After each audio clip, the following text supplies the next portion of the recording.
ভাদ্র মাসে কাটিলাম সুতা, আশ্বিন মাসের পয়লাতে বাড়ির কাছে তাতিয়া বাইরে শাড়িখান বুনে দে। বাড়ির কাছে তাতিয়া বাইরে শাড়িখান বুনে দে।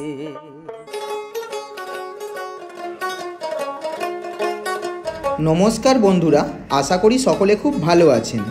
আমি চলে এসেছি আরও একটি নতুন ভিডিও নিয়ে।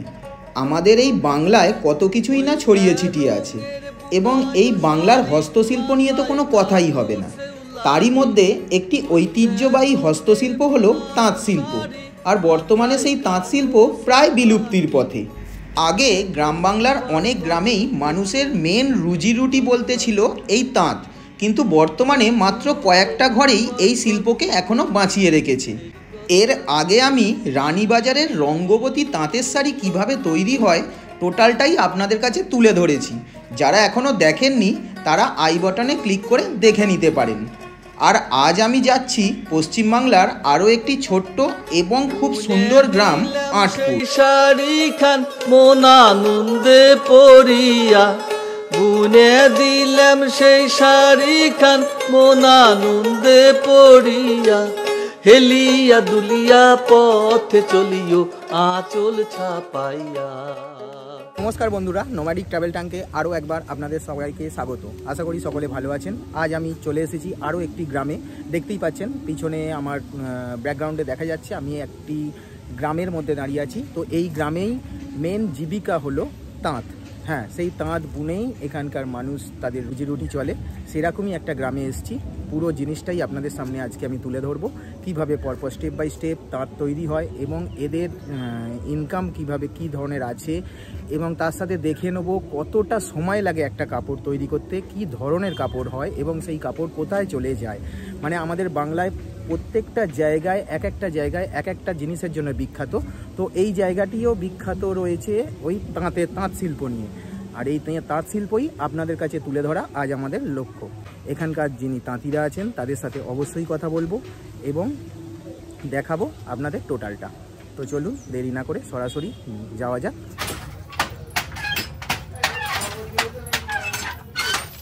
গ্রামটি অনেক বড়, যেহেতু হাতে গোনা কয়েকজন এই কাজ করে থাকেন তাই খুঁজতে আমার বেশ কিছুক্ষণ টাইম লেগে গেল।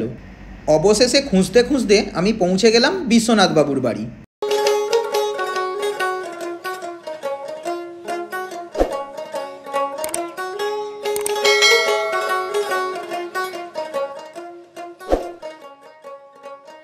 বন্ধুরা, আপনারা দেখতে পাচ্ছেন আমি এই মুহূর্তে দাঁড়িয়ে আছি। আমার সামনে যেটা কাজ চলছে, তাঁতের কাজ হচ্ছে।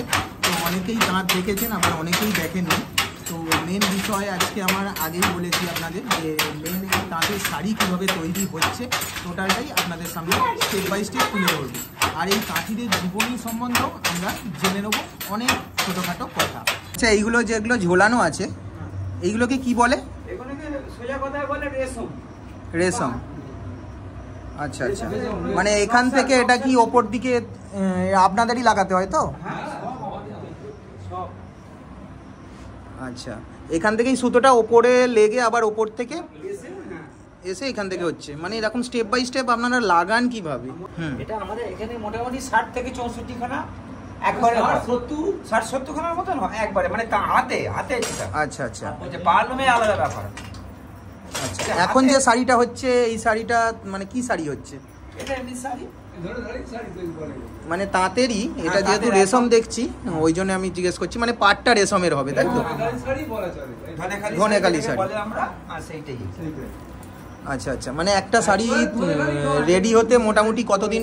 মোটামুটি একজনের যদি বনে মোটামুটি এইসব কাপড় একদিন তো লাগবেই, সারাদিন লেগে যাবে। একদম সারাদিনে একটা রেডি হয়ে যাবে, মানে সব যদি সরঞ্জাম রেডি থাকে। এবার কাঁচা মালটাকে তৈরি করতে আলাদা সময় লাগে, সেই সময়টা কাপড় টাপড়ের সঙ্গে ধরা হচ্ছে না। আচ্ছা, কাপড় বুনতে একদিন টাইম লাগে। কাঁচা মালটাকে তৈরি করতে, এই 70 খানা কাপড়ের কাঁচা মাল তৈরি করতে মোটামুটি 1 মাস সময় লাগবে। কাঁচা মাল তৈরি করতে 1 মাস টাইম লেগে যাবে। আচ্ছা আচ্ছা, আমি আপনার কাছে একটু যাই।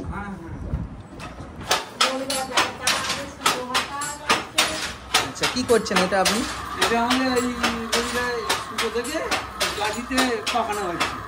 ও আচ্ছা, সুতো থেকে কাঠিতে ওখানে হাতে করে ঘোরাচ্ছেন ওটা? হ্যাঁ, এই কাঠি এটা হয়ে গেল, এইটা তৈরি হয়ে গিয়ে ওইটা আবার মাকু আছে, মাকুর ধরে তো পড়াতে হয়। আচ্ছা আচ্ছা, পড়িয়ে তারপর বুনতে হবে, তারপর বুনতে হবে।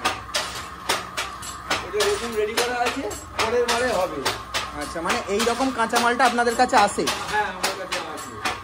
সেখান থেকে এরকম ভাবে গোটাচ্ছেন গুটিয়ে? হ্যাঁ, সুতোর ফ্রেমটা এইরকম, সুতো এইরকমই থাকে, বড় বড় এরকম। আচ্ছা, বড় বড় এতে গোল এরকম বড় বড়। আর সেটা থেকে আবার আমাদের ওপরে আছে সেই যন্ত্র, তাতে আবার এইরকম করে নেওয়া হয়। আচ্ছা, তাতে এই সাবু দিয়ে। এটাকে কি বলা হয়? এটাকে চরকি। আচ্ছা, এটা চরকা, এটা চরকি। ও আচ্ছা, ওটাকে চরকা বলা হয়, এটাকে চরকি বলা হয়। হ্যাঁ, আচ্ছা, এখান থেকে সুতোটা আপনারা এই জিনিসটাকে কি বলছেন? এইটা হচ্ছে কাঠি। আচ্ছা, এই ধরনের কাঠি। হ্যাঁ, এইটার উপর এগুলো বাটা হচ্ছে, পাকানো আচ্ছা, হচ্ছে, পাকানো যেটা বলে, পাকিয়ে এইটা ওখানে মাকু আছে এইরকম। আচ্ছা, এইটাকে মাকু বলা হয় তো? এর মধ্যে এইখানে সুতোটা পরানো হয়? হ্যাঁ, এই যে এই আছে, এই আবার এইটাকে পড়াতে হয়, এই যে পরিয়ে নিতে হয়, নিয়ে তবে এই সুতোটা আসছে। এবার এটা আবার ওখানে যে আওয়াজ হচ্ছে তাতে তো ফেলা হচ্ছে, এদিক ওদিক নিয়ে যাওয়া হচ্ছে এসব কাজ। আর কেউ করেনি।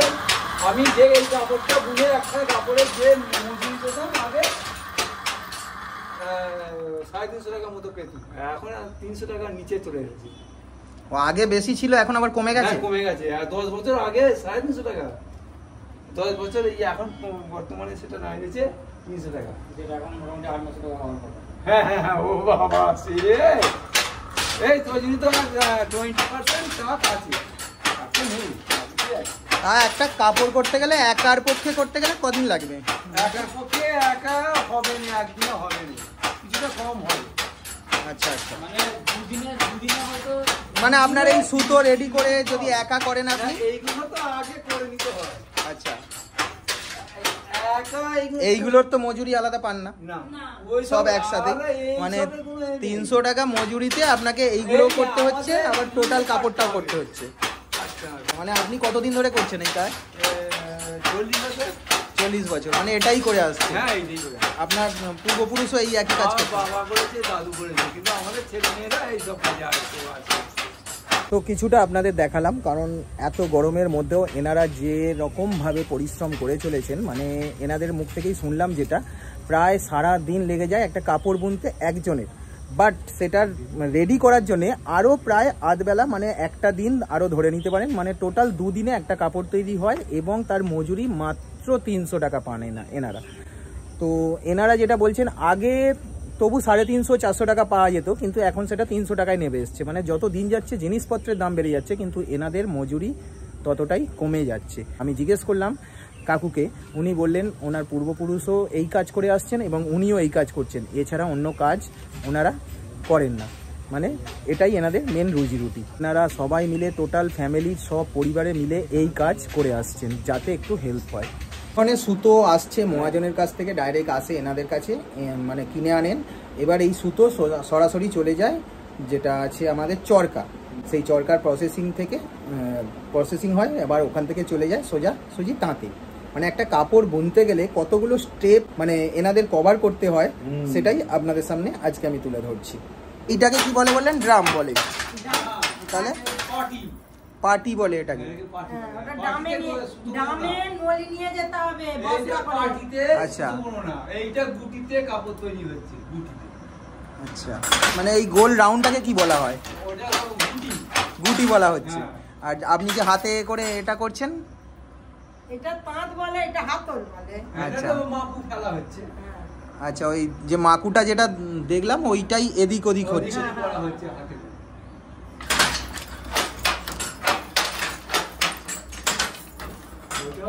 গুটি তৈরি হচ্ছে, এটা গুটি দিচ্ছি, নকশা তৈরি করছি। আচ্ছা, নকশাটা হাতে করছেন? হ্যাঁ, নকশাটা হাতে করছি। এই যে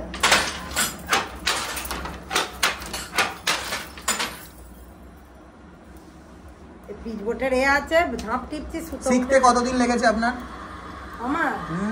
আমার শেখার কোনো শেষ নেই, যতদিন পারবে শিখে যায়। এবার আমার যখন আমি ছোটবেলা দিয়ে শিখেছি, মাসখানেকের ওপর লাগবে, মাস 2-3 লাগবে শুধু এই মাকু ফেলাটা। তারপরে এবার এমনি শিখতে বছরখানেক লেগে যাবে, ওটা শিখতে বছরখানেক লেগে যাবে। ভাদ্র মাসে কাটিলাম সুতা, আশ্বিন মাসের পয়লাতে বার কাছে তাপিয়া ভাইরে শাড়ি খান বুনে দে। দেখুন এই ধরনের কাপড় রেডি হয়, মানে যে রেশম সুতোগুলো তার পার হয়েছে একটা পুরো কাপড় রেডি করতে। ভিতরে দেখুন এই যে ডিজাইনগুলো কিছুটা ওই ধরনেরই আছে, মানে সামনে বোনা হচ্ছে আর এটা আমার হাতে আছে পুরো রেডি কাপড়। আচ্ছা, কাপড়টা রেডি হওয়ার পর এই দেখুন রাস্তার ধারে এইভাবে এটা শুকোতে দেওয়া আছে। এখান থেকে শুকিয়ে গেলে তারপর এটাকে খোলা হবে, খুলে মহাজনের কাছে আবার পাঠিয়ে দেওয়া হবে। তাঁতে কাপড় বোনার আগে সুতোটাকে কিভাবে রেডি করা হয় সেটা দেখার জন্যে কাকুর সাথে চললাম পাশের বাড়িতে, যেখানে একটা মেশিনের মাধ্যমে কাপড়ে সুতো পরপর স্টেপ বাই স্টেপ লাগানো হয়। যাচ্ছে তাঁতে যাচ্ছে, এটাকে কি বলা হয়? এটাকে ডাম বলা হয়। আচ্ছা, এটার মেনলি কাজ কি? আপনি এখানটা আসুন। এই যে এই সুতোটা, আচ্ছা এই সুতোটা এতে গলাবো, মানে গোটা কলটা ভর্তি হবে ওই এটা। আচ্ছা, এইটা হয় এতে গলিয়ে, এইবার এটাকে এতে গলানো হবে। এই ধরুন এইটাই গলানো হবে এতে দিয়ে, হ্যাঁ। এবার এইটা এরকম নিয়ে এই স্টার্টিং হলো, এরকম ঘুরবে। ধরো 50 খানা কাপড় কি 100 খানা কাপড় আছে, আচ্ছা এই 100 খানা দেখে দেখে এই পর্যন্ত আসবে, দেখে বেঁধে দিল। এবার প্রতিটা গুছি এরকম হয়ে গোটা এটা ভর্তি হবে, ওই দিক থেকে এই পর্যন্ত ভর্তি হয়ে যাবে সুতো। আচ্ছা, ওখান থেকে সুতোটা এসে এর মধ্যে গোটানো হবে। হ্যাঁ, স্প্রিং এর মধ্যে কি হয় ওটা? এই স্প্রিংটা এইখানে মাপ, আচ্ছা আচ্ছা, এইটা মাপ এলে আমাকে একটা গুছি কেটে পারবে, হ্যাঁ। পরে এতখানি হবে, এই যে আমরা ওই পাটিটা যে সুতো, হ্যাঁ হ্যাঁ হ্যাঁ হ্যাঁ, বুঝতে ওটা পেরেছি। হবে। আচ্ছা, হবার পর ওইটাকে আবার ওইটাকে বার করে নিয়ে এসে এইটাই গাঁথা হবে, এই ছানায় গাঁথা হয়, ও এইটাই বাবা, গাঁথা হবে। এটাকে কি বলা হয়? এটাকে ছানা বলা হয়। আচ্ছা, এটাকে এই গাঁথার পর এটা কি পরপর একটা কি পরপর রয়েছে? ঘর একটা করে ঘাট মতো রয়েছে। আচ্ছা, এটা হলো হবার পর ওই যে পাটিটা যে গুঁড়োনো আছে এইখানে খাপানো হবে, এইটা। আচ্ছা, শেষে এখানে লাগানো হবে। এইটাই খাপানো হলো, ঠিক আছে। এই খাপাবার পর এই যে রডটা রয়েছে, গর্ত আছে একটা, এই গর্তটা দিয়ে এবার আমাকে গুঁড়োতে ওই সুতোটাকে আবার ব্যাকে নিয়ে আসতে হবে। আচ্ছা, মানে এইখান থেকে আবার সুতোটা ওর মধ্যে পরপর ওই line by line step by step গোটানো হবে। পুরোটাকে খালি করতে হবে এতে।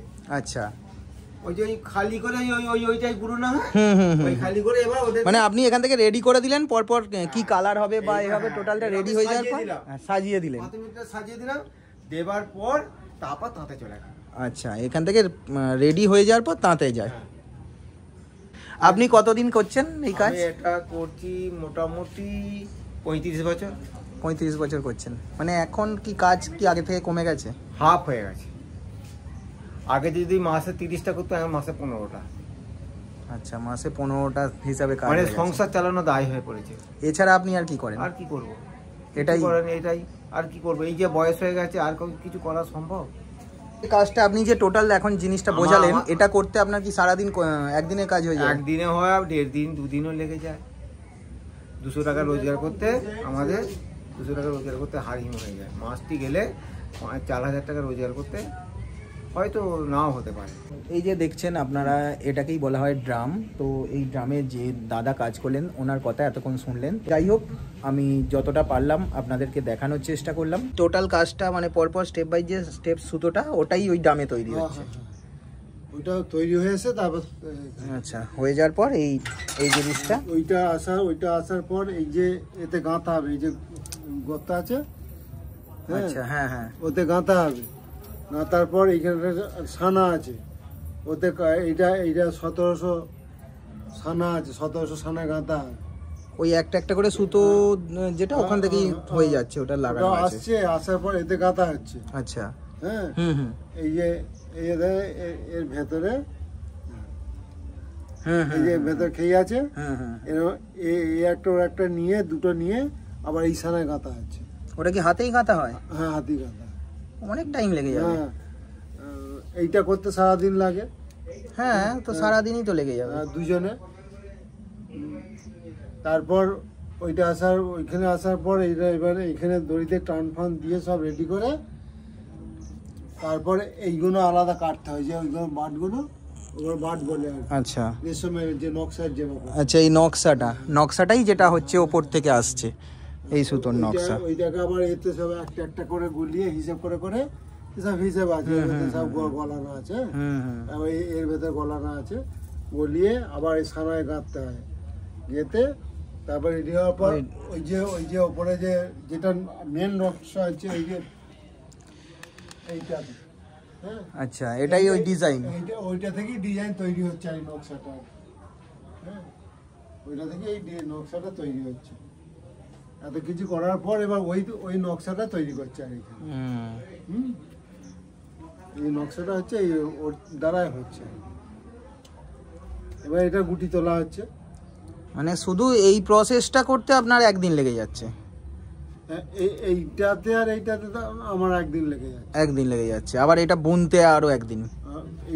এবার একটা কাপড় একদিনও হয় না। এই যে ডিজাইন আছে না, এই ডিজাইনের উপর ডিপেন্ড করে নাকি? তারপর ইয়ং বয়সে এক কাজ হয়, আচ্ছা, চলতে থাকে।